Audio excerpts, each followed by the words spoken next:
Então, a Ana apresenta a Tayane. 35. Então, vamos começando? Então, vamos ter a vídeo palestra do nosso clube. Agradecer já também os irmãos que estão participando, e, enfim. E passa a palavra para a Ana, que vai apresentar, então, a nossa palestrante de hoje. Então, na verdade, é muito prazer, né, em apresentar a Tayane. A Tayane, ela fez a graduação em Ciências Biológicas, ela entrou, quando ela terminou, um pouquinho antes, ela entrou no meu laboratório, fez o seu mestrado, defendeu o seu mestrado em 2011, e, na verdade, nessa época, ela estava estudando, ela começou a estudar células gliais da retina embrionária, né? Células gliais e progenitores. Também, nessa época, ela entrou nos purinérgicos, né? Nos receptores P2, estudando ativação do receptor P2 sobre essas células gliais da retina, né? Aí ela entrou no doutorado, expandiu um pouquinho, né, sobre o estudo de nucleotídeos na retina, estudando o efeito de nucleotídeos sobre a migração de células gliais.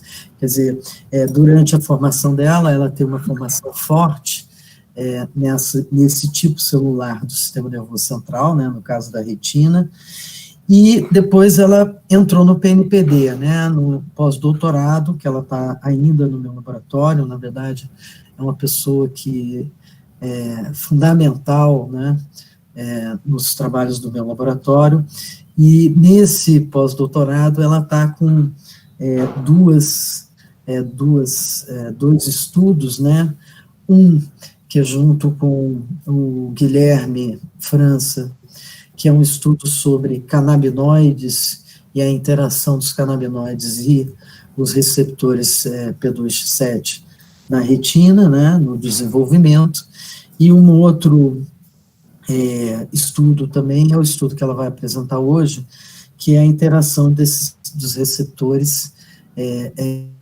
P2 com outros neurotransmissores da retina, no caso aqui vai ser o PACAP, né.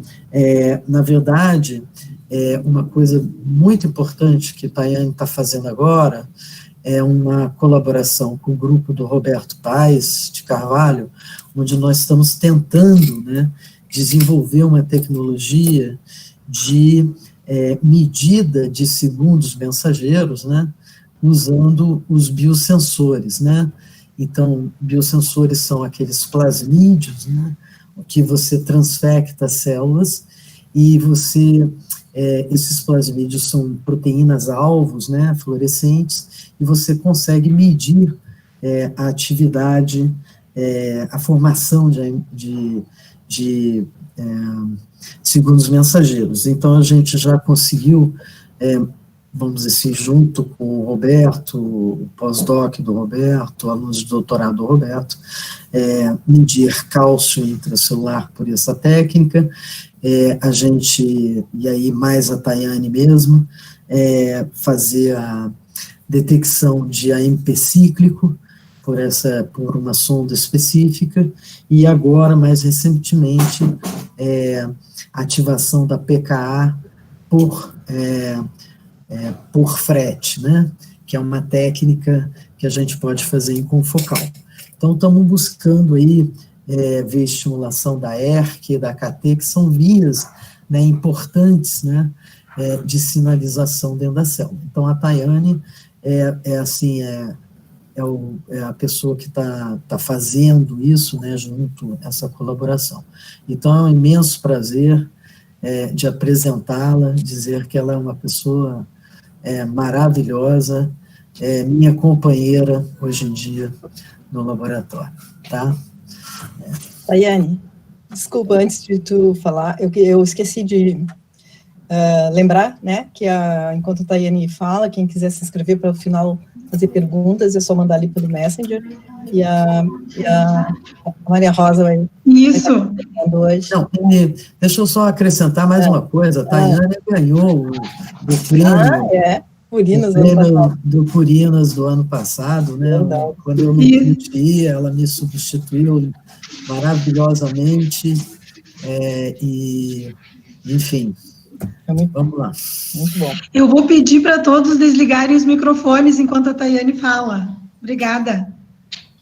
Então, eu gostaria de agradecer à Ana pela apresentação e ao clube pelo convite. É uma honra apresentar o meu trabalho para vocês. Então, hoje eu vou apresentar meu trabalho intitulado O Efeito do PACAP38 sobre o crescimento de células gliais, mediado por nucleotídeos em culturas de retinas submetidas à lesão mecânica. Esse trabalho vem sendo desenvolvido no Laboratório de Neuroquímica, sob a supervisão da professora Ana Ventura.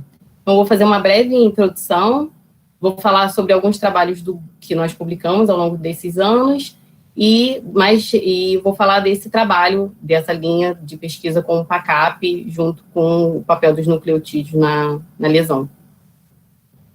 Então, o nosso modelo de estudo é a retina, e apesar da retina estar situada numa região periférica, a retina faz parte do sistema nervoso central e apresenta a maioria, se não todos, os neurotransmissores presentes no sistema nervoso central. Então, esse modelo é um excelente modelo de estudo e desenvolvimento. E, durante a neurogênese da retina, diversos processos celulares são importantes para a formação dessa retina. Então, a gente tem uma fase de proliferação celular, seguido por uma fase de diferenciação, e ocorrem 2 ondas de morte celular na retina por apoptose. Então, esses processos celulares são importantes para o correto desenvolvimento da retina e formação da retina madura. Então, assim como ocorre no sistema nervoso central, as células da retina também apresentam uma ordem de saída do ciclo celular, onde as primeiras células a saírem do ciclo são as células ganglionares, seguidas pelas células amácrinas, as horizontais e os fotorreceptores, e as últimas células a saírem do ciclo celular são as células bipolares e a glia de Miller. Já tem vários trabalhos na literatura mostrando o papel dos nucleotídeos na proliferação celular em diferentes modelos. Então, o nosso grupo, há vários anos, vem estudando o papel do ATP e dos nucleotídeos na proliferação celular, e as vias de sinalização que são importantes para esse efeito. Então, foi mostrado pelo nosso grupo que o ATP é capaz de induzir a proliferação celular numa fase do desenvolvimento, no período inicial do desenvolvimento, e aqui a gente consegue observar, a barrinha preta, que o ATP induz a proliferação celular, a gente quantificou isso através de incorporação de timidina. Então, o ATP induz proliferação celular nesse período inicial do desenvolvimento, uma fase, uma janela específica do desenvolvimento, uma fase onde tem o efeito proliferativo do ATP, ocorre simultaneamente com a saída das células bipolares e das células de Miller do ciclo celular. Então, o efeito proliferativo do ATP é principalmente nesses progenitores, principalmente os progenitores gliais.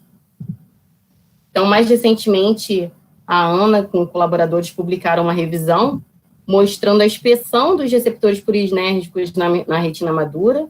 A gente consegue aqui observar os diversos subtipos de receptores purinérgicos expressos na retina, aqui receptores do tipo P1 e receptores de P2, e esses receptores são importantes tanto para controlar eventos fisiológicos quanto eventos patológicos na retina. Essa ilustração mostra o papel dos receptores purinérgicos na proliferação celular nos progenitores gliais. A gente consegue observar a presença de diferentes receptores purinérgicos, aqui o receptor P2Y1, receptor P2Y2 e 4, receptor P2Y12 e receptor P2Y13, E a ativação desses receptores dispara a cascata de sinalização, vão culminar com a expressão da ciclina D1, controlando ou induzindo proliferação celular ou inibindo a proliferação celular. Então, essas vias, esses receptores purinérgicos são importantes para a proliferação desses progenitores. Então, ao longo desses anos, nosso grupo publicou vários trabalhos que mostraram que o ATP e o ADP, através da ativação dos receptores P2Y1, ativam a fosfolipase 3, a IP3, aumentam o cálcio e ativam a PKC, levando à proliferação dos progenitores gliais. Por outro lado, a ERK, a ativação dos receptores P2Y13, leva à ativação e fosforilação da ERK, da CREB, aumentando a expressão da ciclina D1, também levando à proliferação de progenitores gliais, mostrando, então, que os receptores purinérgicos expressos na retina são importantes, essa ativação desses receptores é importante para o desenvolvimento da retina. Então, o nosso efeito proliferativo ocorre principalmente nos progenitores gliais, e a glia de Miller constitui aproximadamente 90% das células gliais presentes na retina de galinha. Então, quando essas células sofrem algum dano ou alterações na retina, essa glia de Miller, ela pode se tornar reativa, ela pode se desdiferenciar, voltar a proliferar. Então, entre as principais respostas da glia de Miller num processo de gliose reativa, é a hipertrofia celular, a proliferação e o aumento de diversas proteínas, entre elas a anestina, a vimentina e a proteína GFAP. Também vários dados da literatura mostram o papel dos nucleotídeos durante a gliose reativa. Então, durante o doutorado, nós tivemos várias perguntas, mas uma delas seria se os nucleotídeos poderiam regular a proliferação celular em uma fase mais tardia do desenvolvimento, num modelo de lesão, já que a gente não observa o efeito proliferativo desses nucleotídeos, a gente observa apenas na fase inicial do desenvolvimento e depois a gente perde esse efeito dos nucleotídeos. Então, será que se no modelo de lesão a gente conseguiria induzir proliferação nessas culturas e regular outros eventos nesse modelo de lesão, como migração e proliferação celular? Então, durante o doutorado, a gente começou a investigar essa pergunta, e nós publicamos esse trabalho mostrando o envolvimento de nucleotídeos no crescimento glial, no modelo de injúria por Express, e então nós publicamos esse trabalho. Então, o nosso modelo de estudo é a retina de galinha, e a gente consegue observar que a gente faz culturas com embrião de 8 dias, a gente observa a presença das células gliais, é uma cultura mista, e a presença de neurônios nas nossas culturas. A gente cultiva essas culturas por 7 dias, até ela ficar homogênea na placa, e aí, no 7º dia, nós realizamos a lesão utilizando um chip de P10 e geramos uma área livre de células e nós determinamos essa área livre de células. Então, a gente faz a lesão em E8C7 e acompanhamos determinamos a área livre de células por mais 3 dias, até a 8C10. E aí a gente avalia isso através de fotos e nós quantificamos essa área livre de células. Então, nesse primeiro resultado, a gente mostrou que logo após a lesão, a gente observa uma área livre de células e, com o passar dos dias, essa área vai sendo preenchida pelas células gliais. E aqui no gráfico, a gente consegue observar que no início a gente tem uma área livre de células e, com o passar dos dias, essa área livre de células diminui, porque está ocorrendo o crescimento das células gliais na área da lesão. A gente fez experimentos também de imunocitoquímica, e nós, com o marcador glial específico 2M6, junto com o marcador de neurônio imaturo TUJ1, e para transitina também, que é um análogo da nestina em aves. Então, a gente observou aqui uma marcação de 2M6, que apenas células com morfologia glial, e aqui em maior aumento a gente consegue ver a marcação das células gliais, células bem características, células gliais, apenas essas células crescem na área da lesão. A gente tem a presença de neurônios na nossa cultura, é uma cultura mista, mas na área da lesão, esses neurônios ficam parados na borda da área da lesão. A gente consegue ver a marcação aqui de neurônios na borda da área da lesão. E a gente também observou que essas células gliais que estão na borda da lesão apresentam uma marcação para transitina. Como eu disse, é um análogo da nestina em aves, sugerindo, então, que essas células apresentam características de células progenitoras. Então, para avaliar o papel dos nucleotídeos sobre o crescimento das células gliais na área da lesão, nós tratamos as culturas com a pirase para degradar os nucleotídeos extracelulares. Aqui nessa foto a gente consegue ver no controle, as células crescem na área da lesão, e na cultura tratada com a pirase, a gente vê que essas células não conseguem crescer para a área da lesão. Então, aqui no gráfico, a gente vê no controle a barrinha branca, e a barrinha preta as culturas tratadas, são as culturas tratadas com a pirase. E aí, com o passar dos dias no controle, essa área livre de células diminui, e o tratamento com a pirase bloqueia esse crescimento das células gliais na área da lesão. Então, quando a gente não tem os nucleotídeos, essas células não crescem para a área da lesão. Nós também quantificamos a borda da área da lesão, e na barra branca é o controle, e a barra preta é a pirase. No controle, essa área aumenta, porque essas células começam a crescer para a borda da lesão, né, para crescer para a área da lesão, desculpa. E nas culturas tratadas com a pirase, isso não ocorre, essas células ficam paradas na borda da lesão. Nós nos perguntamos se haveria uma diminuição no número de células após o tratamento com a pirase, e nós observamos que não, na verdade a gente tem até um aumento, a gente tem, essas células estão na borda da lesão, mas elas não conseguem crescer, então essas células se acumulam na borda da lesão, e a gente consegue ver bem isso, elas só não conseguem migrar e crescer para a área da lesão.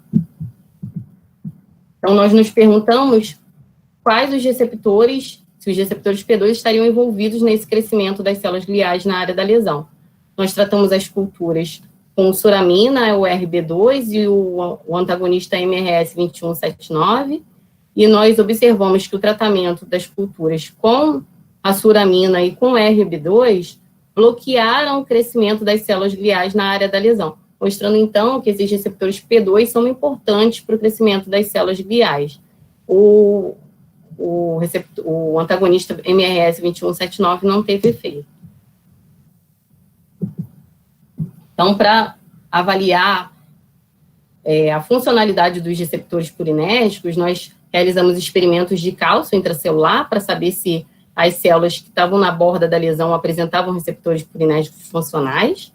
Então, nós tratamos as culturas com ADP e com UTP, e aí a gente consegue observar, aqui a gente usou uma sonda fluorescente, que reage com o cálcio intracelular, e aí, quando a gente trata as culturas com ADP e com UTP, há um aumento da fluorescência na borda da área da lesão, onde tem a presença das células gliais, a gente consegue ver bem aqui.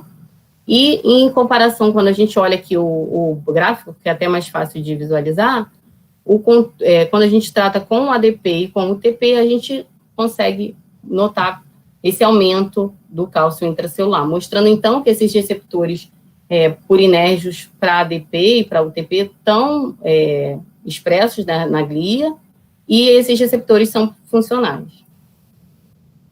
Então, a gente queria saber qual o subtipo de receptor purinérgico estaria envolvido nesse efeito. Então, para investigar isso, nós utilizamos 2 agonistas de receptores sensíveis ao UTP e ADP, que são resistentes à hidrólise. Nós utilizamos o UTP γS e o ADP beta-S. O UTP beta-S é um agonista de receptores sensíveis ao UTP, e o ADP beta-S é um agonista de receptores sensíveis a ADP.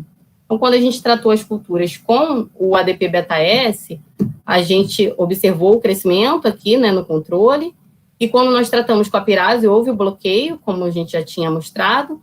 Quando a gente tratou a pirase junto com a ADP-beta-S, a gente não teve a reversão do efeito inibitório da pirase. Que a gente pensou, a gente vai colocar a pirase junto, vai degradar os nucleotídeos extracelulares, a gente vai dar o ADP-beta-S, que não vai ser hidrolisável, e aí a gente vai ver o efeito desse, ou não, né, desse receptor. Então, quando a gente tratou com ADP-beta-S, a gente não teve esse efeito, porém, quando nós tratamos com o UTP-gama-S, nós observamos a reversão do efeito inibitório da pirase nessas culturas, nesse crescimento das células gliais. Então, aqui a pirase bloqueia, e quando a gente colocou junto a pirase com o UTP-gama-S, a gente reverteu o efeito inibitório da pirase, mostrando que o UTP induz o crescimento das células gliais. Então, e mostrando, então, que os receptores envolvidos nesse efeito são os subtipos sensíveis ao UTP, os receptores P2Y2 e receptor P2Y4. Nós também fomos avaliar a proliferação celular das glias na borda da área da lesão, que a gente já tinha visto que no início do desenvolvimento a gente tem um efeito proliferativo, e com o passar do desenvolvimento a gente já tem essa perda. Então, a gente se perguntou se essa proliferação poderia estar ocorrendo no modelo de lesão. Então, para isso, a gente fez experimentos de imunocitoquímica para PCNA, que marca células em proliferação, e aí nós demarcamos aqui a área da lesão, aqui o DAP e aqui o PCNA, tanto na cultura controle quanto nas culturas tratadas com a pirase. Nós demos a pirase para degradar os nucleotídeos para saber se os nucleotídeos seriam importantes para essa proliferação celular.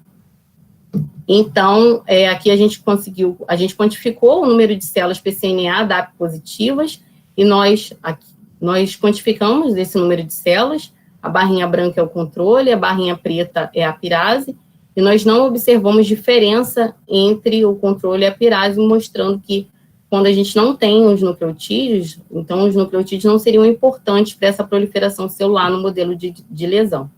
Nós também realizamos experimentos de incorporação de timidina, nós tratamos as culturas com UTP, e realizamos experimentos de incorporação de timidina na cultura submetida ou não à lesão. E nós também não observamos nenhum efeito na proliferação, mostrando que mesmo após a lesão, os nucleotídeos não são capazes de induzir proliferação nessas células gliais. Nós também nos perguntamos quais as vias de sinalização que estariam envolvidas nesse efeito. Então, nós tratamos as culturas com inibidor da SARC, com o inibidor da FAC, o PF573228, com o inibidor da PI3 quinase, o LY, e com o inibidor da MAP quinase, o PD, e da ERK, o 0. E o tratamento com o inibidor da SARC, da FAC e da PI3 quinase AKT foram capazes de bloquear o crescimento das células gliais na área da lesão. Então, sugerindo que essas vias de sinalização são importantes para esse efeito. Já a via da ERK e das MAP quinases parecem não ter um efeito só parcial aqui.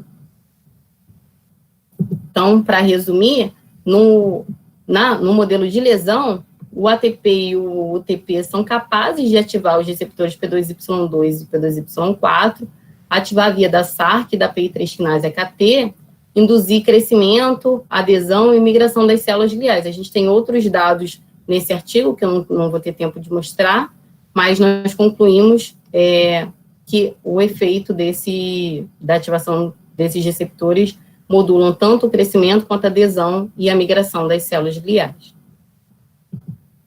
Então, no início do desenvolvimento, o ATP e o ADP são capazes de induzir a proliferação dos progenitores gliais através da ativação dos receptores P2Y1 e P2Y13, e no modelo de lesão, o UTP é capaz de ativar os receptores P2Y2 e 4, regulando o crescimento, adesão e migração das células gliais.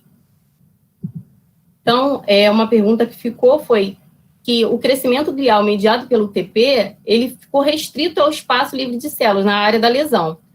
Então, a gente se perguntou se haveria mecanismos inibitórios capazes de regular esse crescimento glial, porque não houve um crescimento desordenado dessas células gliais nessa área da lesão.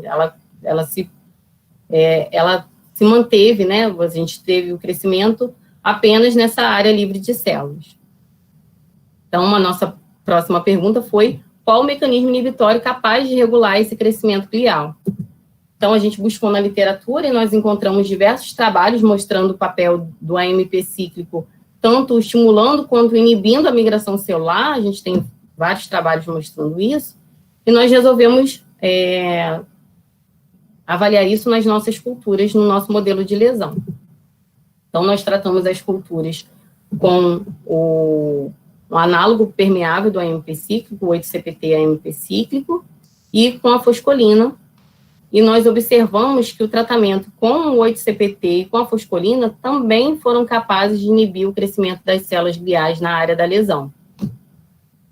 Então, para saber se esse efeito era realmente do AMP cíclico, nós tratamos as culturas com inibidores da fosfodiesterase para promover o acúmulo do AMP cíclico.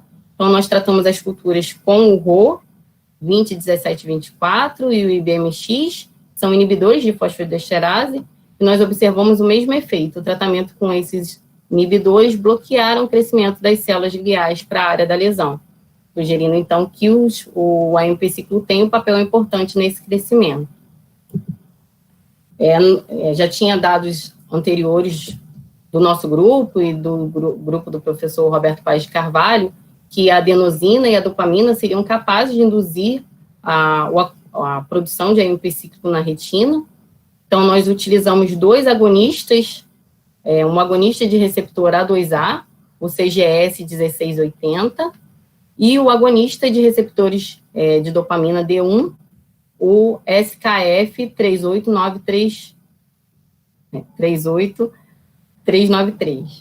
Então, quando nós tratamos essas culturas com esses dois agonistas, nós não observamos nenhuma alteração no crescimento das células gliais na área da lesão, sugerindo que esses receptores não estariam envolvidos. Então, nós nos perguntamos qual a outra molécula que poderia regular o AMP cíclico na retina. Então, nós chegamos ao PACAP e nós buscamos informações na literatura e nós observamos que vários trabalhos mostravam o papel do PACAP na proliferação celular, em migração celular. Então, nós resolvemos investigar o papel do PACAP nesse efeito inibitório. O PACAP é o peptídeo ativador da adenilatociclase pituitária. Ele é um neuropeptídeo multifuncional que pertence à família do peptídeo intestinal vasoativo, glucagon-secretina, VIP, e ele atua através de dois receptores, o seu receptor específico, o receptor PAC1, e os receptores para VIP e para PACAP, o VPAC1 e o VPAC2. Então, quando tem ativação do PAC1 pelo PACAP, a ativação da adenilociclase, produção de AMP cíclico, ativação da PKA, e essa ativação vai levar a diversos efeitos fisiológicos. Então, nós resolvemos investigar o papel do PACAP nas nossas culturas. Então, nós tratamos as culturas com concentrações crescentes do PACAP 38, aqui 10 nanomolar, 50 nanomolar e 100 nanomolar. Em todas as concentrações, o PACAP inibiu o crescimento das células gliais na área da lesão. Então, para confirmar que esse efeito era através dos receptores para PACAP mesmo, nós utilizamos o antagonista de receptores PAC1, o PACAP 638, e nós tratamos as culturas agora com PACAP e com o seu antagonista, o PACAP 638. Então, aqui na barrinha branca, o controle, o tratamento com o PACAP bloqueou o crescimento das células gliais, e o tratamento do PACAP, juntamente com o seu antagonista, bloqueou essa resposta inibitória do PACAP, sugerindo, então, que esse efeito está sendo através da ativação dos receptores PAC1. Nós nos perguntamos se o PACAP teria algum papel na proliferação das células gliais. Nós realizamos experimentos de imunocitoquímica com PCNA, e nós quantificamos o número de células PCNA e DAP positivas no controle e nas culturas tratadas com PACAP. E nós não, isso aqui na borda da área da lesão. E nós não observamos nenhuma alteração no número de células, sugerindo, então, que o PACAP não tem nenhum papel na proliferação celular no período mais tardio do desenvolvimento, mesmo no modelo de lesão. Nós também realizamos esses experimentos para avaliar a proliferação no início do desenvolvimento, quando ocorre a proliferação dos progenitores gliais, e que o ADP induz proliferação. Então, nós tratamos com o ADP, que já é conhecido, já é mostrado que o ADP induz proliferação celular, nós quantificamos isso através da incorporação de timidina, e quando nós tratamos as culturas com o PACAP, a gente não teve nenhum efeito na proliferação celular, e o tratamento do PACAP junto com o ADP também não alterou a resposta proliferativa do ADP, mostrando, então, que o PACAP, a ativação desses receptores, não tem nenhum papel na proliferação das células gliais nas nossas culturas. Nós também fomos avaliar a adesão celular.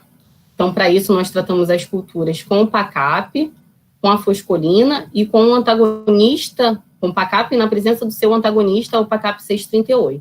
Então, o PACAP e a foscolina foram capazes de aumentar a adesão celular nessas culturas, e o tratamento com o PACAP na presença do seu antagonista bloqueou o efeito do PACAP de induzir um aumento na adesão celular. Então, além de ter um papel no crescimento das células gliais, o PACAP parece estar regulando a adesão celular das células gliais.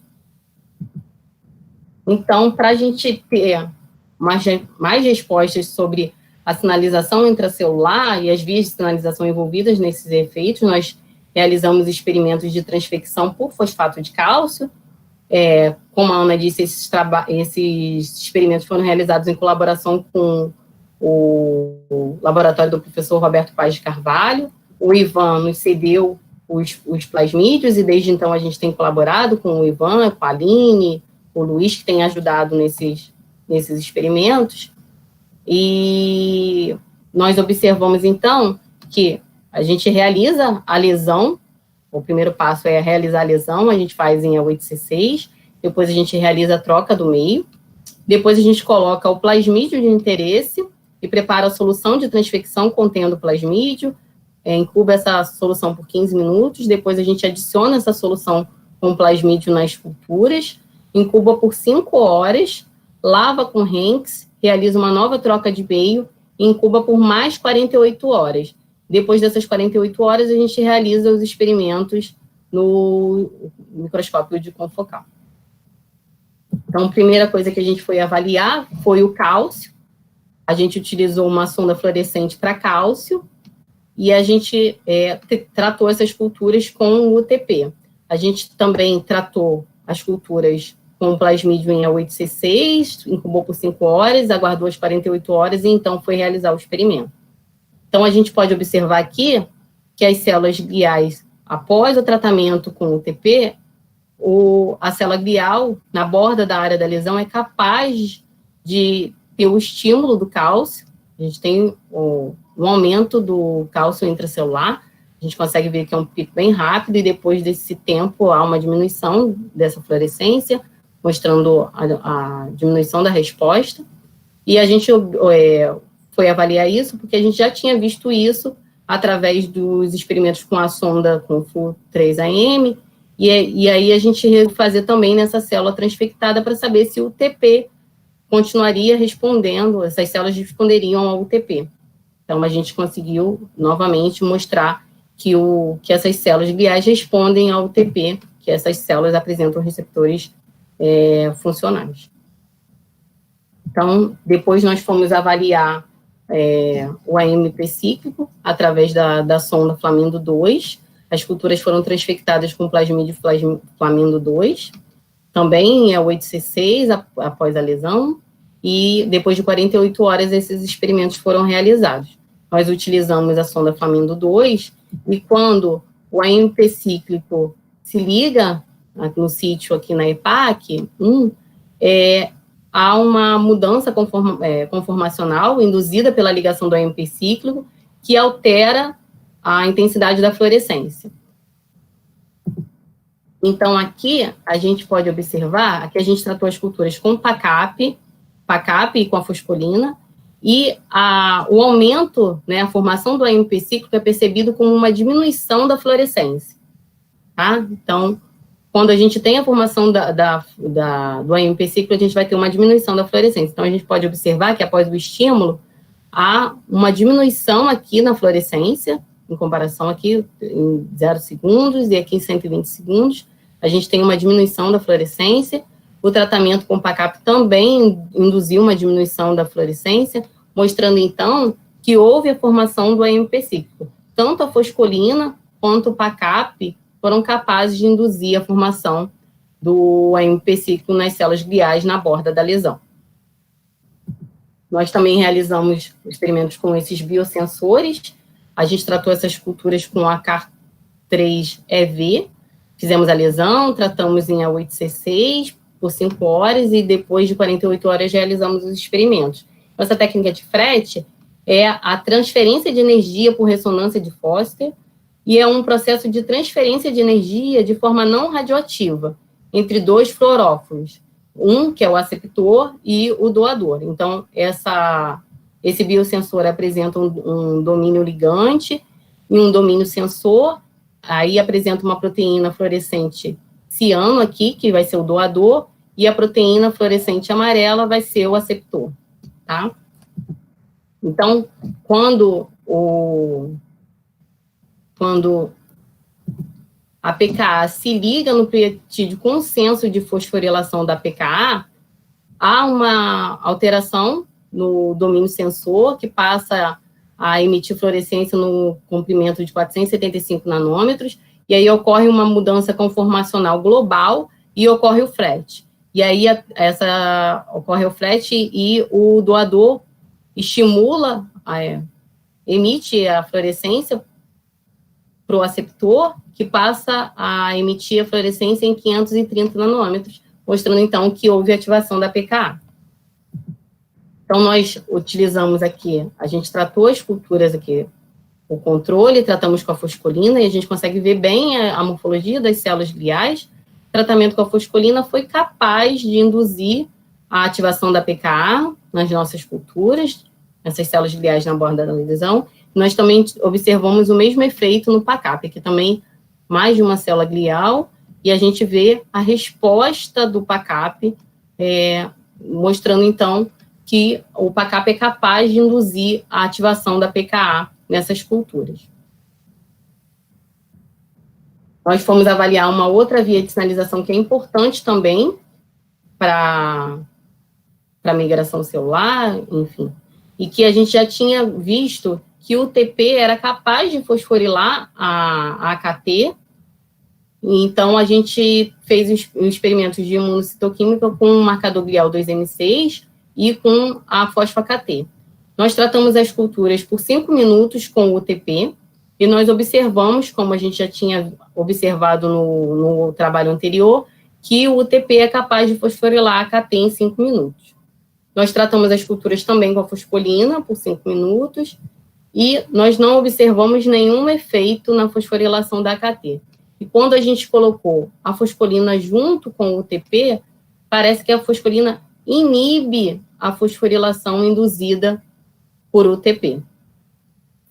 Então, a gente fez o mesmo experimento utilizando o PACAP. Então, novamente, o UTP foi capaz de induzir a fosforilação da AKT nessas culturas, nas células gliais, e o PACAP não teve nenhum efeito na fosforilação da AKT. Já quando a gente trata as culturas com o UTP na presença junto com o PACAP, parece que essa resposta é inibida. Então, parece que o UTP, o PACAP inibe a fosforilação induzida pelo ATP nessas culturas. E o mesmo ocorreu com a fosfolina. Então, para resumir, no trabalho anterior nós mostramos que o UTP, através da ativação dos receptores P2Y2 e 4, é capaz de induzir o aumento do cálcio intracelular, ativar a via da SARC, da PI3 quinase AKT, regulando o crescimento e a migração celular. Já nesse trabalho, a gente mostra que o PACAP ativa os receptores PAC1, induz o aumento do AMP cíclico, a ativação da PKA, que inibe essa via da PI3 quinase AKT e inibe o crescimento das células gliais. Então, nesse modelo de lesão, por um lado, o UTP é capaz de induzir, através da ativação dos receptores P2, Y2 e 4, o crescimento, adesão e migração das células gliais. Por outro lado, o PACAP parece, através da ativação dos receptores PAC1, inibe o crescimento das células gliais. Então, parece que há um balanço entre a resposta dos nucleotídeos e de outras moléculas durante o desenvolvimento, e nesse modelo de lesão, regulando o crescimento e a migração das células gliais.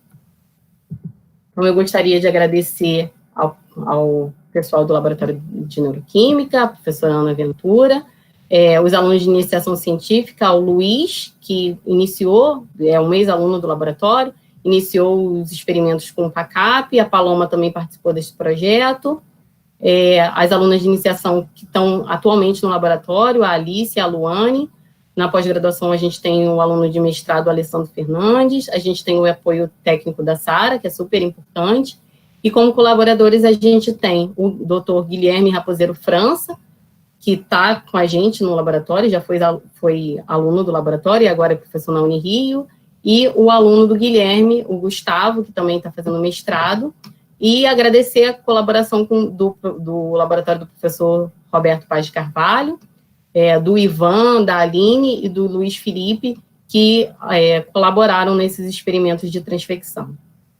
Então, essa foto, eu não tenho uma foto recente de todo o grupo, essa foto nossa é no laboratório, a gente feliz no laboratório novo, a Alice, a Luane, a Ana, e essa foto foi a última foto, o último dia, né, que a gente estava de mudança para o prédio novo, e a gente, admirando o pôr do sol, aqui o professor Roberto, a Ana, o Guilherme, o Alex e a professora Elizabeth. Então, agradecer o apoio, o suporte financeiro, e obrigada.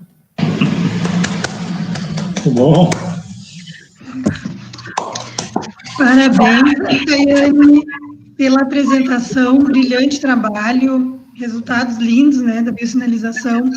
Eu agora, então, quero abrir esse momento para as perguntas. Então, quem quer fazer perguntas, eu vou fazendo uma lista aqui, as pessoas querem se inscrever. Eu quero. Tá bom, Guilherme, quem foi que se inscreveu? Guilherme, quer fazer uma pergunta? A Claudiana também no chat, tu acho que tu vai ver. Deixa eu ver aqui, só um pouquinho. Tá bom. Então, aqui acho que tem o Reni. Eu quero também. A Claudiana e o Rafael. Eu posso Tem o Reni? fazer a apresentação? Sim, sim. É o Reni e o Rafael. Acho que o Rafael quer começar, então? Pode ser, não tem problema não. Eu vou seguindo a ordem. Tá. Tayane, meus parabéns assim, pela apresentação e pelo trabalho fantástico, né? Nós temos uma relação de amizade muito forte. Você está no laboratório roubando o café de vocês e roubando o reagente também. A Ana que me ajuda bastante nessa parte. Enfim, um trabalho belíssimo. Assim, eu não dou conta, muitas vezes, do que está sendo feito do meu lado. E eu vejo você e Ana lá andando pelo laboratório, eu não faço a mínima ideia que vocês estão fazendo isso, que vocês apresentaram, que é fantástico. Eu tenho, na verdade, duas perguntas. A primeira delas, em relação ao PACAP, vocês têm anticorpos para avaliar a expressão desses receptores nas células, célula glial ou neurônio? Assim? Provavelmente tem na glia, com certeza tem efeito, mas a diferença, né, o quanto tem na glia em relação ao neurônio, se neurônio também tem, enfim. E há uma outra coisa que me chamou a atenção, na borda da lesão de vocês, no primeiro trabalho mostrado, você tem um papel de proliferação. E também uma marcação para células que seriam células progenitoras, células que estão entre aspas, diferenciadas. Minha pergunta é, você acha que a glia, por exemplo, ao sofrer essa lesão, sofre um mecanismo de diferenciação, ela volta para o seu estado de célula progenitora, e aí esta célula, ela prolifera para gerar novas glias e também novos neurônios? Vocês têm alguma coisa, talvez, com bromedietídeo, para avaliar o destino, né, dessa possível célula que se diferenciou e se tornou uma célula glial ou se tornou uma célula neuronal? Então, minhas duas perguntas são essas, mas parabéns pelo trabalho fantástico, o trabalho de vocês. Parabéns, Ana, também, que está lá sempre lutando, feliz com os resultados que ela consegue no Confocal. Então, Rafael, quanto à marcação para PACAP, os anticorpos a gente ainda não tem. Eu não sei te responder se tem anticorpo para PAC1, eu não sei, a gente ainda não tem, mas seria bem legal fazer marcação para esse receptor. E quanto à segunda pergunta, então, a gente tem até a marcação para transitina, né? A gente acredita que essa célula pode estar se desdiferenciando, mas a gente não tem um aumento na proliferação celular. A gente tem uma proliferação basal, que continua ocorrendo mesmo no período mais tardio do desenvolvimento, mas a gente não tem um aumento quando a gente fez o tratamento dessas culturas ou após a lesão. Então, eu não sei te responder assim, se essa célula pode estar se diferenciando e virando outra coisa. A gente tem uma proliferação basal, mas a gente ainda não avaliou depois o destino dessa célula. Não sei e o que vocês mostraram é que a pirase não influencia nessa proliferação. Não, a gente não teve efeito. A gente pegou os nucleotídeos achando que, de repente, o nucleotídeo, quando a gente fizesse a lesão, e a gente ia ter uma diminuição, de repente, da proliferação basal, porque a gente ia degradar os nucleotídeos, e não. E a gente também fez experimentos de timidina na cultura mais velha, que é o que a gente sempre observa que não tem efeito, e mesmo na lesão a gente não teve efeito de induzir proliferação numa cultura mais tardia, né? Vocês inibiram com a receptor-adenosina, A1 ou A2A, para ver na proliferação, por exemplo? Especificamente na borda, para ver se tem uma alteração?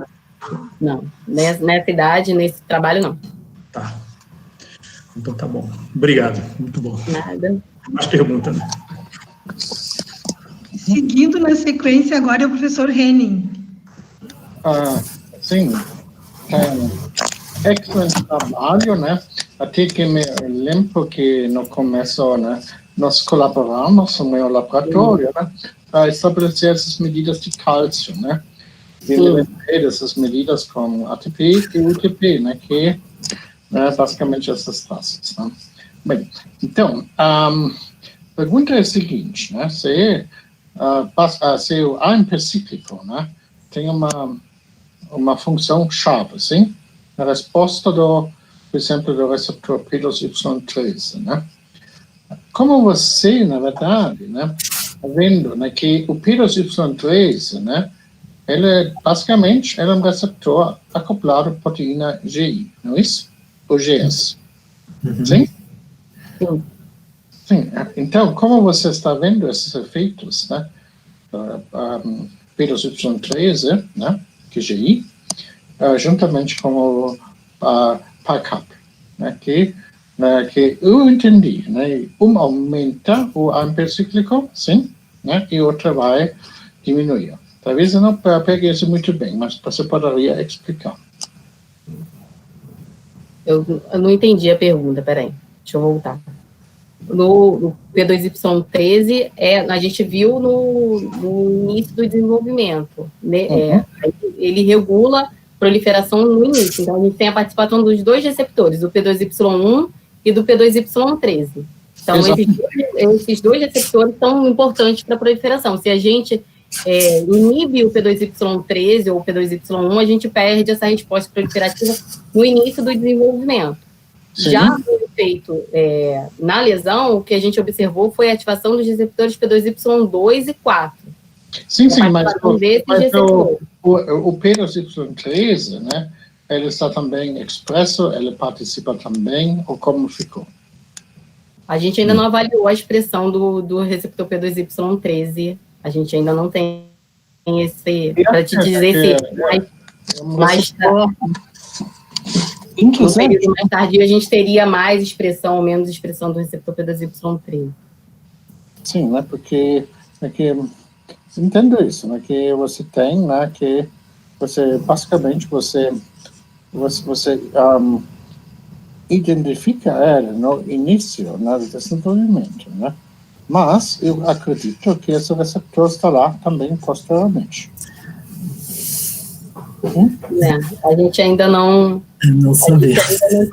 pode responder essa pergunta, mas é uma coisa que a gente gostaria de fazer, é avaliar a expressão do receptor P2Y13 no desenvolvimento, e a gente ainda não conseguiu fazer, mas é uma coisa que a gente gostaria muito de avaliar ao longo do desenvolvimento a expressão desse receptor. Para ver se ele tem, que a gente acredita que tem um balanço dos receptores purinérgicos nos diferentes efeitos, né, durante o desenvolvimento. Então, não é um receptor só. Antes a gente acreditava que era só o P2Y1, e aí a gente mostrou que o P2Y13 também é importante, que o P2Y2 e 4 são importantes para o crescimento glial. Então, a gente acredita que durante o desenvolvimento há um balanço das respostas dos diferentes subtipos de receptores purinérgicos. Então, pode ser que tenha mais ou menos expressão de um ou outro receptor, mas eu não sei te responder isso ainda. Então, vocês não fizeram uma triagem desses receptores, né, basicamente, né, em células diferenciadas, células não diferenciadas. Seria bom. É uma coisa que a gente queria muito fazer, ter... talvez uma nova colaboração, Ana. Sim. Pode ir para o seu laboratório, fazer tudo isso lá. Eu vou adorar, por favor. Por favor, já estou aceitando a colaboração. Apanhado geral. Isso aí é muito, muito bom.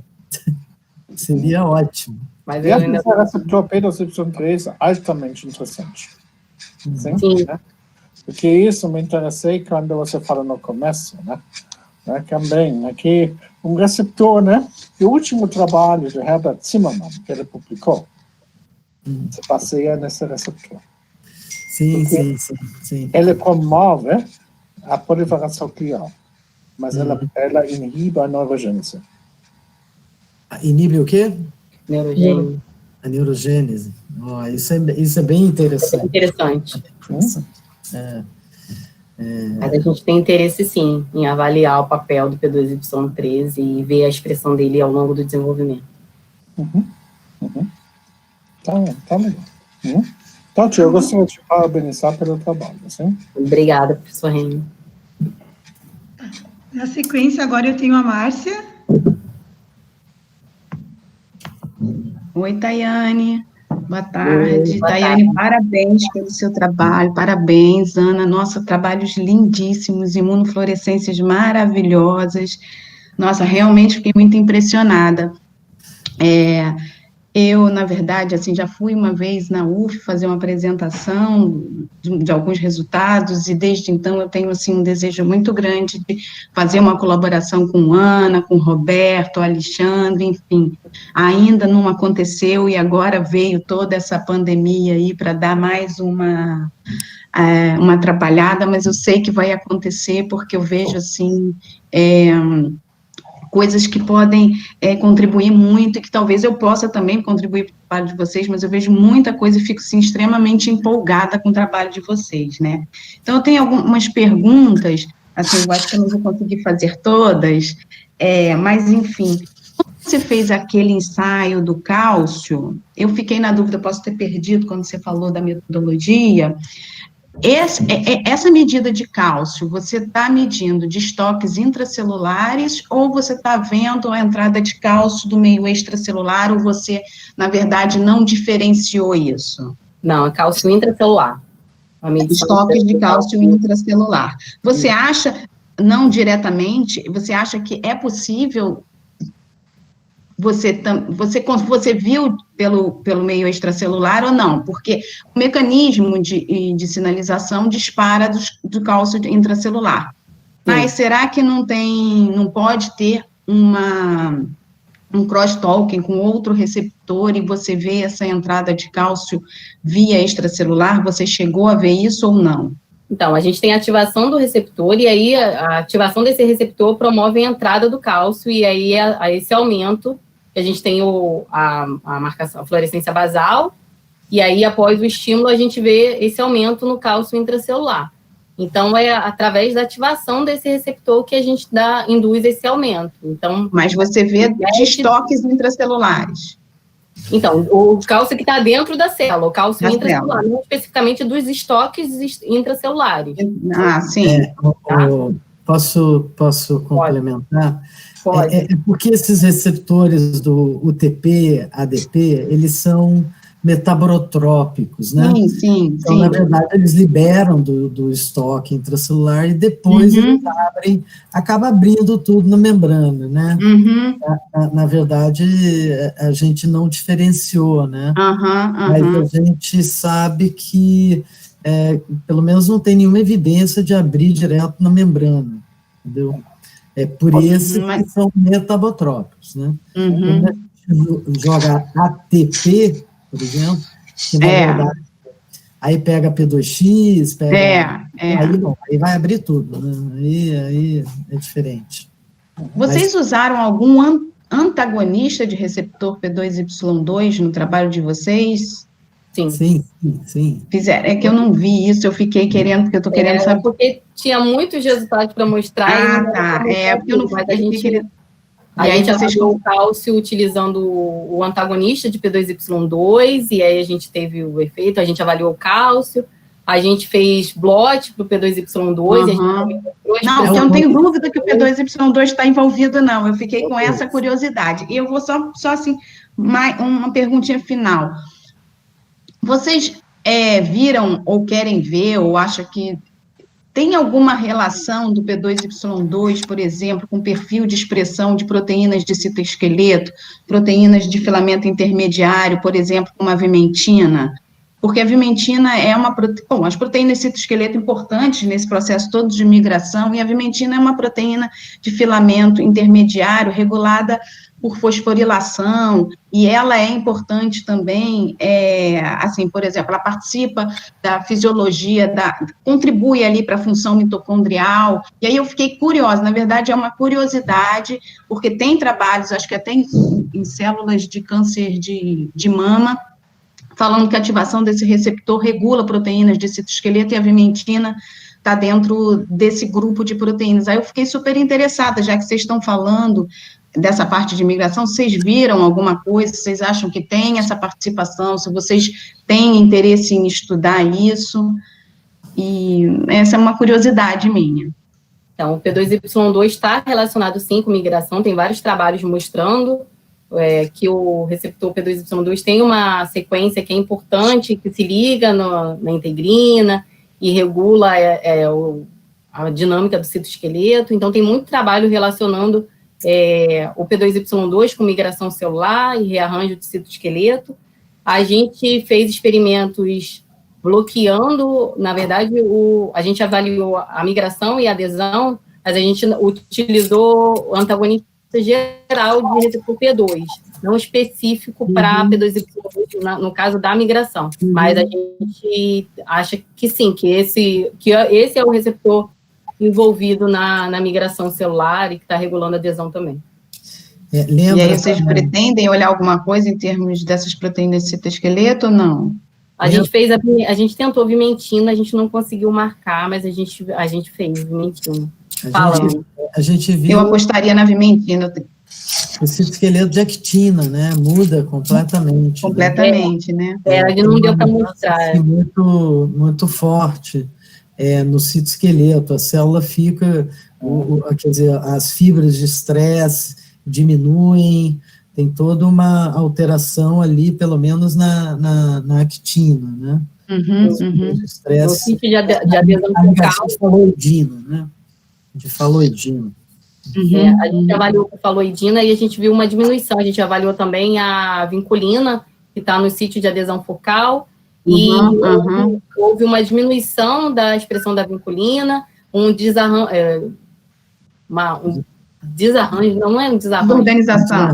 De organização do citoesqueleto quando a gente tratou as culturas com a apirase. Então, o controle, a gente tem a formação dos lamelipódios, imigração, a presença das fibras de estresse, e quando a gente tira os nucleotídeos com a apirase, a gente bloqueia esse crescimento e a gente tem uma desorganização das fibras de actina e a diminuição da expressão da vinculina. Legal. Então, é importante, sim. A gente era mais uma figura que a gente não conseguiu. Imaginei. Fiquei curiosa mesmo. Mas é uma então, figura bem marcante, assim, que a gente vê bem o efeito da apirase nesse arranjo, na estrutura do citoesqueleto.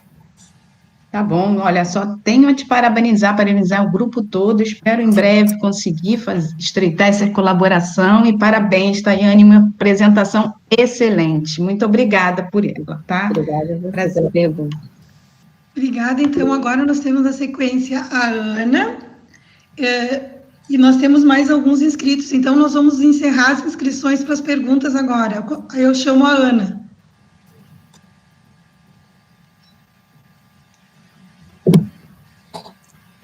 Tayane, parabéns, Ana, grandíssimo trabalho mesmo, a gente fica encantado de assistir tudo que vocês fizeram e os resultados. Então, assim, na verdade, uma pergunta muito breve, mas porque eu acho até que depois, de alguma maneira, tu respondeu. Na verdade, esses experimentos que a gente faz de lesão, vou chamar classicamente, se usa muito para ver migração, né? E vocês já foram abordando a questão do crescimento da célula, né? E aí, enquanto eu estava apresentando, eu fiquei me perguntando, mas lá no final, quando tu resumiu, tu colocou que vocês fizeram outros experimentos para avaliar também migração e adesão. Sim. Só que, assim, rapidamente, se pudesse comentar o que vocês viram da migração. A gente também realizou experimentos com Transuel, e a gente inibiu, né, a gente tratou essas culturas, inibiu também com um antagonista de P2, e a gente bloqueou essa migração e essa adesão celular. Então, a gente vê o efeito dos nucleotídeos também na migração e na migração celular. A gente também o tratou com o TP. Então, a gente tem efeito tanto na migração quanto na adesão celular. Nesse trabalho, a gente mostrou também. Além da proliferação. Na proliferação a gente não teve efeito, mas a gente realmente diz como crescimento, o crescimento na área da lesão. E a gente fez experimentos específicos para adesão celular e para migração. Então, a gente diz que é crescimento, adesão e migração, porque a gente dividiu isso e avaliou isso. E a gente também avaliou essas proteínas citoesqueleto para avaliar o perfil. E a gente também viu mudança do arranjo do citoesqueleto na migração celular também, né? O perfil de célula que está migrando, e quando a gente botou a apirase, a gente bloqueou isso. Então, por isso que a gente tem essa divisão de crescimento, migração e adesão celular. Porque depois tem um gráfico que tu mostra que tu diz assim, que a apirase, inclusive, aumentou, só a apirase tem um gráfico que aumentou, que tu chamou de crescimento, acho que é isso, né? Tem um gráfico. Não, é porque tem a gente quantificou a borda da área da lesão. E aí, quando no controle, essa borda cresce. Tá. E aí, na apirase, a borda não cresce. As células, a gente até tem filminho, que a gente filmou as células, então a gente tem a inibição mesmo. Essas células, ela começa a querer migrar, e aí tem um efeito inibitório mesmo da apirase, e essa célula não consegue ir para a área da lesão, então ela fica parada na borda da lesão. Então, a gente tem o acúmulo dessas células na borda, então, quando a gente quantifica, a gente selecionou, tirou as fotos, né, e selecionou e quantificou as células presentes na borda, e quantificou. Então, quando a gente vê o número de células, na apirase tem mais célula, porque a área é menor, e aí você fica com mais célula. E quando você vê no controle, a célula cresce para a área da lesão. Então, as células, a gente também avaliou morte celular, para saber se a apirase não estava matando e não teve efeito de morte. Então, por isso que a gente quantificou essa borda, para a gente ver se não estava tendo diminuição do número de células. Aí a gente não viu diminuição, Então, as células estão lá, elas só não conseguem crescer e migrar para a área da lesão. Tá, interessante. Nem outras conversas aqui, mas aí depois a gente... outras ideias, mas depois a gente fala. Eu agora vou chamar a Claudiana, porque eu tinha trocado a ordem em cima. Claudiana, a palavra para ti. Obrigada, Rosa. Tayane e Ana, parabéns pelo trabalho, é muito legal. E eu tenho uma dúvida, na verdade, eu fiquei pensando aqui, quando... Vocês estão me escutando? Sim. Quando você faz o experimento de transfecção, você faz a lesão antes da transfecção, né? Eu queria entender um pouco essa metodologia, porque eu acredito que a lesão, ela seja importante no todo das suas respostas, porque a própria lesão pode induzir expressão de receptores, liberação de moléculas, e aí será que esse tempo, esse time que você está usando para fazer a lesão, ele te dá respostas diferentes se você fizesse a lesão depois da transfecção, por exemplo? Ou por que você fez a lesão antes? Não sei se foi clara na minha pergunta. Sim, a gente não fez lesão depois de ter transfectado as células, mas a gente faz a lesão, faz a troca de meio, né? Porque quando você faz a lesão, você libera várias coisas no meio. Então, a gente faz a lesão primeiro, depois troca o meio das culturas, e aí depois a gente faz a transfecção. Então, a gente até fez mais de um dia depois da lesão, mas nunca fizemos depois da transfecção. Então...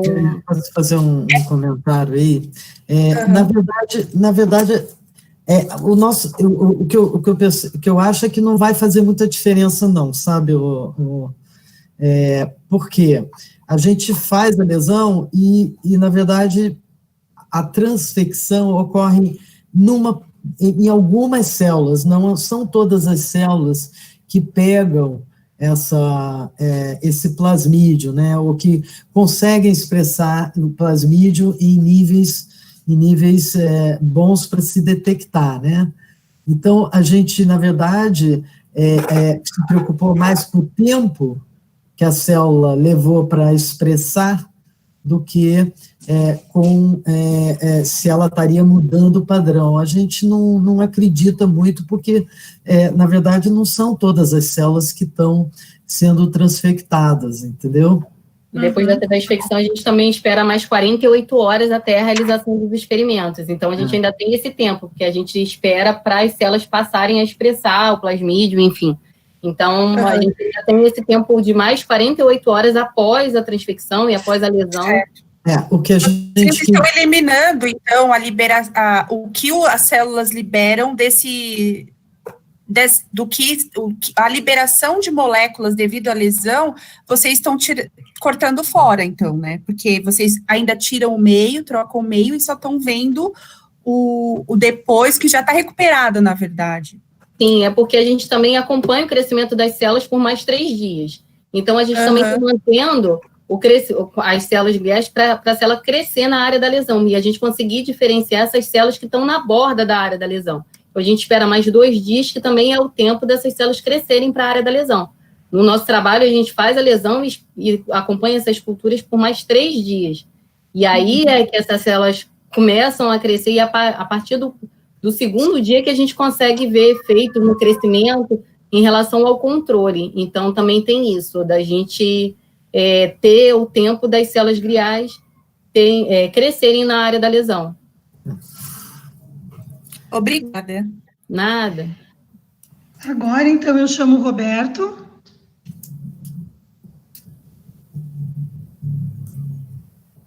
Oi, estão me ouvindo?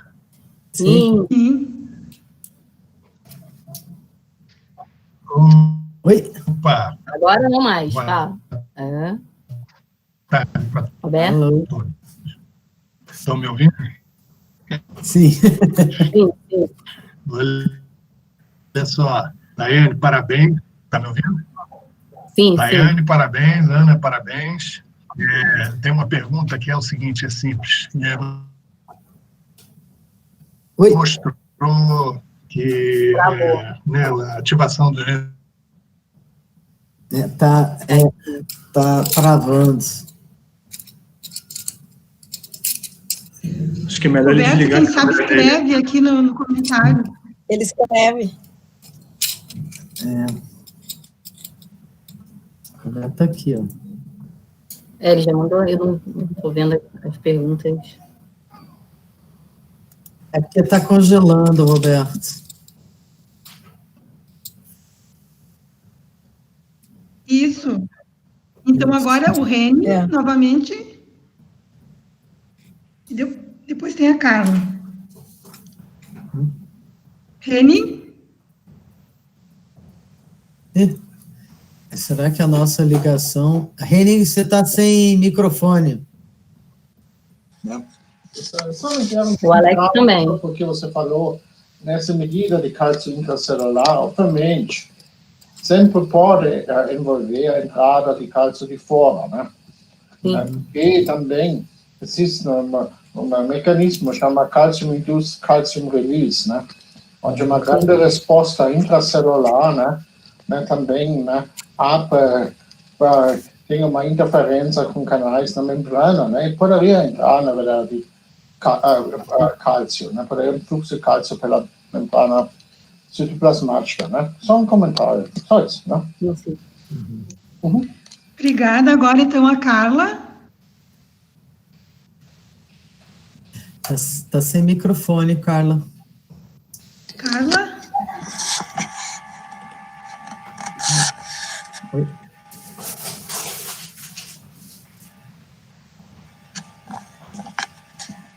Oi, Carla Tasca?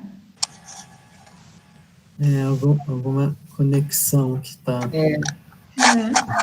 Posso falar agora, Roberto? Pode. Dá pra ver? Caiu aqui. É o seguinte, vocês mostraram que a vida da SARC está envolvida após a ativação dos receptores purinérgicos. E a via da PK está envolvida no efeito PACA. Envolvida na... Caiu de novo. Certo. A pergunta é bastante simples. Como que acontece essa interação entre a PKA e a KT? Roberto. Tá faltando esse pontinho. Eu tenho uma hipótese. Essa é a grande pergunta. Essa é a grande pergunta. Como que o anticíclico PK... a ideia seria CSK, né? Isso. A CSK inibindo a SARC, e aí você tem a inibição da via da AKT, né? Isso. A gente fez muito, né, Tayane?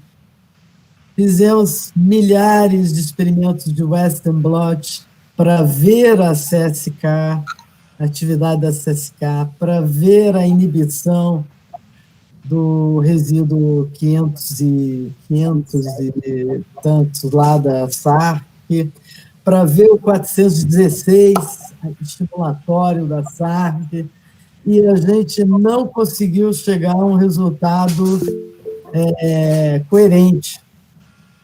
Hora inibia, hora não inibia, a gente flutuou demais isso. E a gente não conseguiu chegar nesse mecanismo, né, Tayane? Fizemos. É um ponto que está faltando, né? Ainda não desistimos.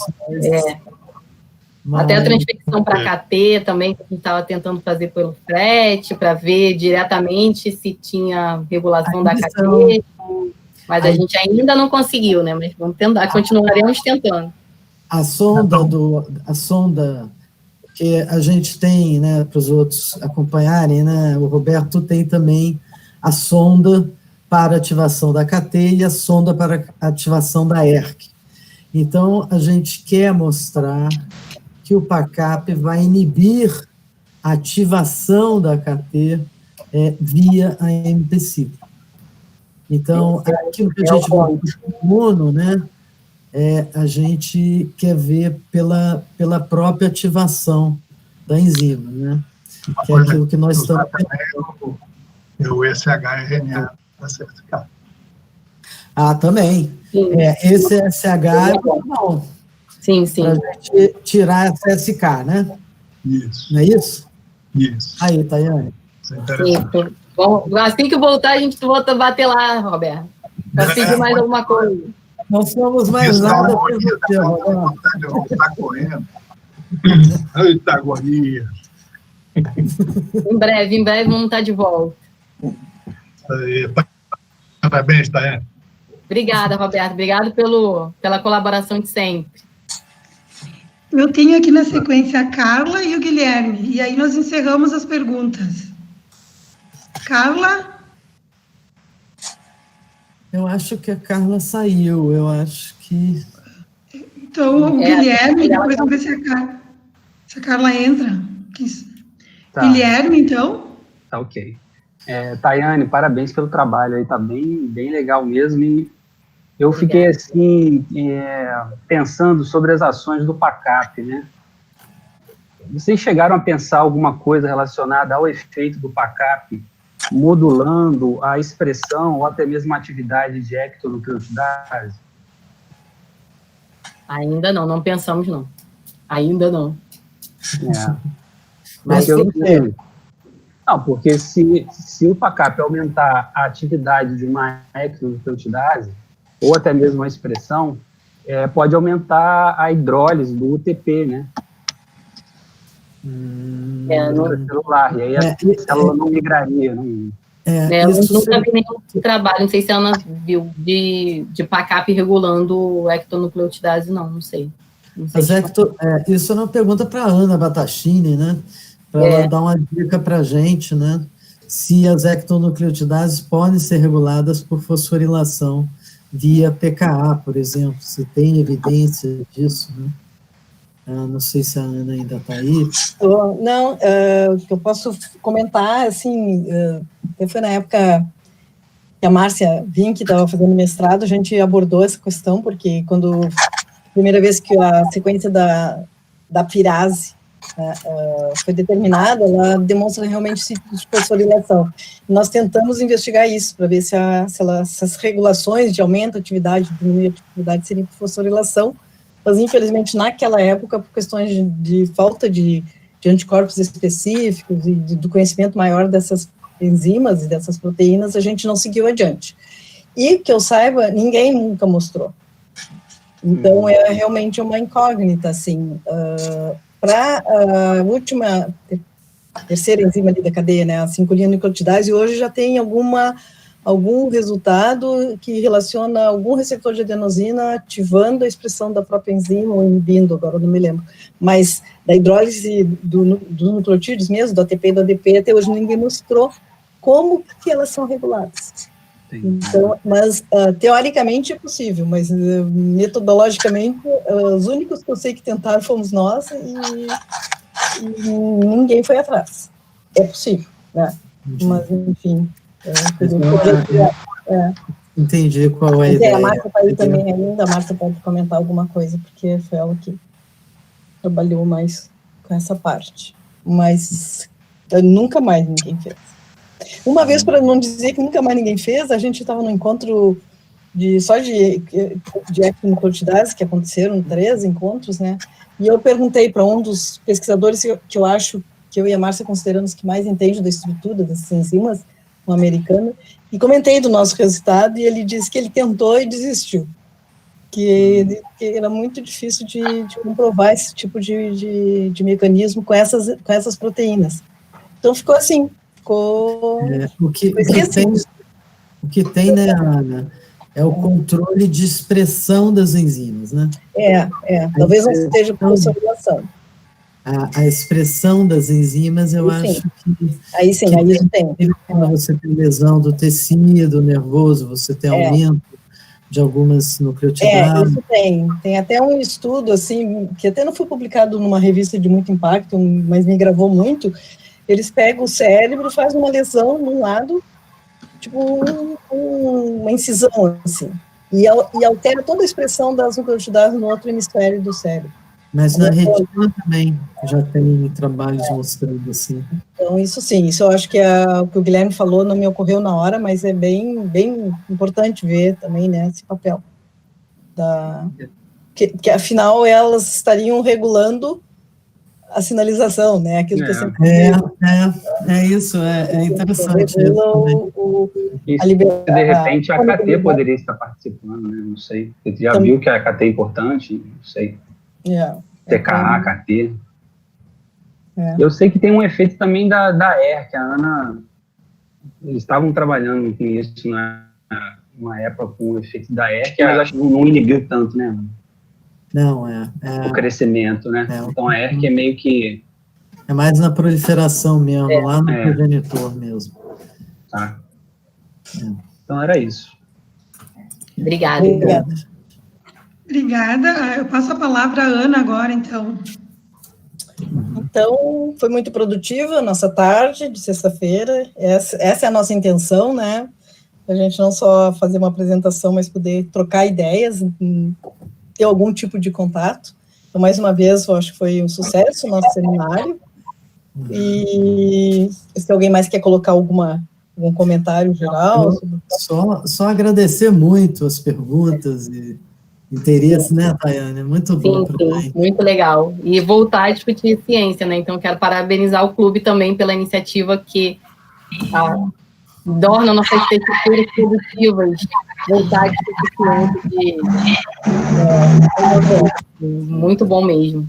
Todos gostamos. Muito obrigado, foi muito bom. Obrigada a todos que participaram. Então, já vai divulgar, né, pelo e-mail, pelo Instagram do clube, mas na próxima sexta-feira a gente vai ter, então, outra palestra, agora com a doutora Érica Salles, que ela é pós-doutoranda do Departamento de Imunobiologia do ICB USP, trabalha sob a supervisão da doutora Maria Regina de Império Lima. Então, vamos participar na próxima sexta-feira, seguindo no mesmo horário, com essa nossa palestra. Já temos mais, eu acho, umas 3, além da Érica. E eu quero falar um negócio, né? Não tem nenhum homem ainda falando nesse... Até agora só tem mulher, então... Mulher com ciência. Eu acho que nós somos menos numerosos. Vou provocar aqui os homens. Nós estamos na fase de ter convidados os pós-docs, né? Então, enfim... Mas se a gente conseguir dar sequência com esse ciclo de palestras, como eu comentei no primeiro dia, talvez, quando tudo voltar ao normal, a gente não vai ter disponibilidade de fazer uma por semana, em função de tudo que a gente vai ter que fazer no retorno, né, do trabalho. Mas eu acho que essa atividade ela tem que ser mantida pelo menos uma vez por mês, ao longo do ano, para a gente não ficar assim, só se encontrando uma vez por ano, né? Sim. Muito bom. Super válido.